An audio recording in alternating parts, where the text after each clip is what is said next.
карапайым элдин башы айланып бүтө турган болду. Полистирол блок жакшыбы же газоблок жакшыбы же пеноблок жакшыбы же гипсоблок жакшыбы?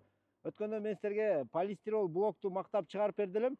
Азыр мен Эдил ажыкенин газоблогуна келдим да. Мен деле кайсы жакшы экенин билбейм. Жаңы чыгып аткан кыргыз жаңы көмкөлөп атабыз да мындай материалдаргачы.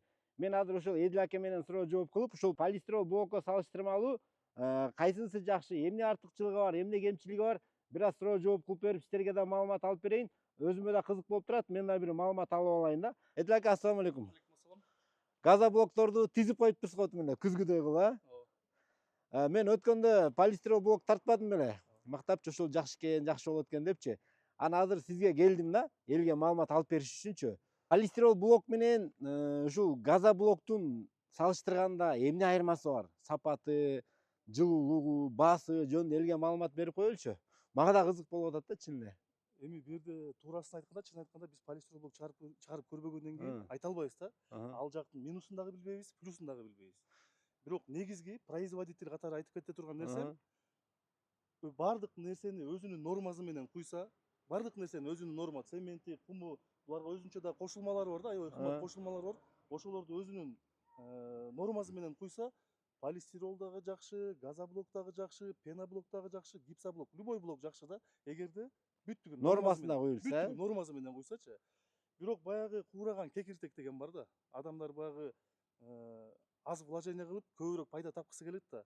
расход азайтып, кошумчасын алып койсо, цемент менен кум деле азайтып койсо эле болду. Ушул эле көлөм чыгып берет, бирок сапаты начар болуп калат да. Мисалга деле көрсөтсөм болот да.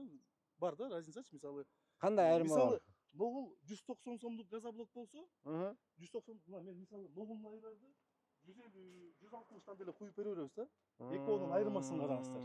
Ногу пузырёкторду караңыздар да, пузырёкторду. Эмне бул пузырёк, эмнеге мындай пузырёк? Бу жерде бүт жана кошулмалар бүт аз. Кум аз, цемент аз, адан тышкаркыдагы жанагы фиброволокно, стекловолокно дегендер бар. Ошолорду астан койсоң, сапаты ушундай чыгат.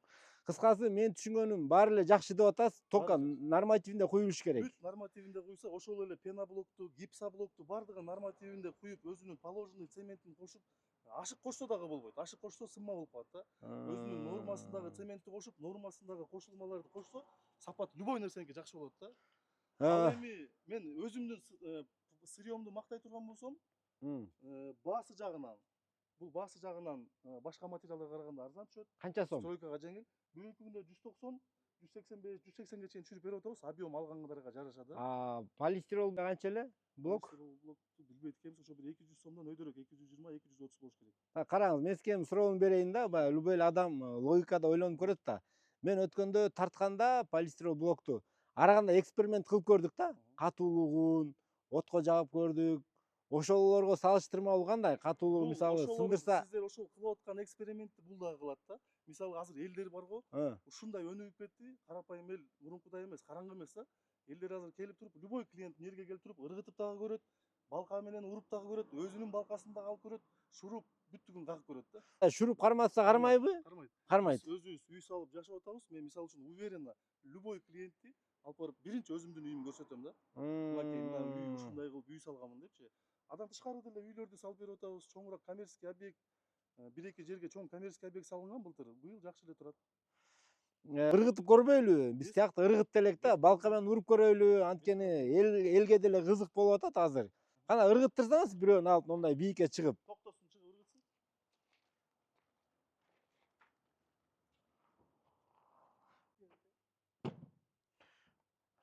Мынакей туугандар, ыргытып көрдүк, эми балка менен уруп көрбөйлү ажыке? Кана берчи. Көрөйлү. Өзүм бир уруп көрөйүнчү. Мына туугандар, темир балка. Мынакей. Күч менен уруп атам туугандар. Болгону акырын пурктеп кирип кетет экен, сынбайт экен, ургай элек. Булар дагы катат да, турабы? Жакшы экен. Размери баягы полистирол бетондой эле болобу? Бирдей эле 20-30. 20-30, Бирок менин байкап атканым, урматтуу көрүүчүлөр, мына карасаңыздар, ушундай газоблокторду көрүп жүрөм да. Бирок момундай күзгүдөй чыккан тегиз болбосо, ротбандка аябай расход кетет, турабы? Шубак аз болот. Ушуну эле мисалы буну куюп туруп эле, сразу эле ротбандын берип туруп эле шпаклевканы тартып кое берсе болот да, турабы? Мондай кылып коюп Мына караңыздар, мына теп-тегиз. Мындай кылып коюп турдум, мынакей теп-тегиз. Самый главный устадан да, эгерде усталар түз кое турган болсо, нолдон баштап потолокко чейин уровень менен кое турган болсо, бунун сыртынан шпаклевка тартылат, ротбанд тартылат, болду уже. Немеге даяр да. Тегиз эмес койгондор, алар ротбанд кымбат. Ротбанд кымбат. Попадать этип атат да. Эми кээ бир эки жерден ушундай объекттен баштан өттү, бир эки объекттен. Усталар туура эмес коюп кетип, анан ага дагы бирок жолун таптык да. Арзан жол, мына ушул эле газоблок куюлуп аткан кум менен цементти, анан жакшы бир качественный кафельный клейди аралаштырып туруп шуаганда ичи уже полный эле сразу эле обойго даяр түшүп атат. Ушундай вариант бар экен да. Ушундай варианттар бар. Эми былтыркыга салыштырмалуу уже изилдеп көп опыттарды кылып улам жеңилдетүү жолдорун таап атабыз да. Сонун экен. Эми ушун койсо, мисалы тегиз койсо, сырты уже табаста кайсыл айылда эле бир айылдан койдук. Сырты уже сразу эле айымка чаптап кетти.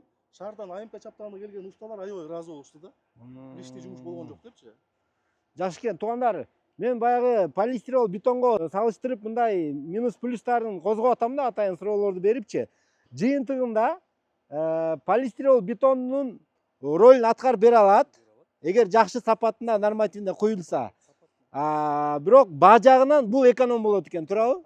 Арзаныраак болот экен. Өзүңүздөр дагы эми интернеттерден изилдеп көрөсүздөр. Кайсыл жакшы, кайсын аласыздар, өзүңүздөр да келип Эдил ажекенин ушул өндүрүшүнө келсеңиздер, дагы маалыматтарды бересиз, туурабы?